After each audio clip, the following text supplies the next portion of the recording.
Here's how to turn off the red dot on your iPhone. Now you can see the phone app here as well as the mail app both have that red dot. There's usually a number next to it indicating the number of notifications. But you can see once I open up the phone app, I don't see anything. And if I open up the mail app, I can see, okay, here is an unread email. Now keep in mind, those red dots are indications that you have a notification from that app. There are two different ways to be able to turn this off. The first way is if you just go in here, let's say the mail app, and I read this email, hop out of here, and you can see it is marked as read, and that red dot disappears.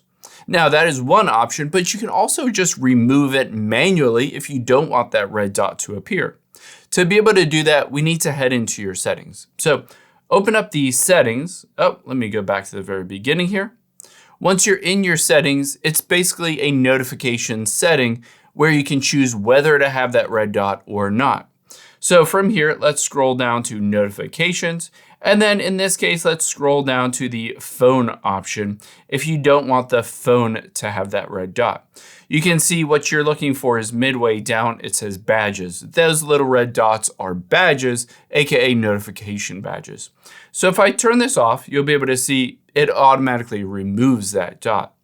However, if I turn it back on, it pops back up. Now, if you don't see where that notification is coming from, keep in mind you can always go to recents here, and at the very top right, you might need to tap on filters because it might have just filtered out that email or the phone call or the text message. And I can go to unknown callers here.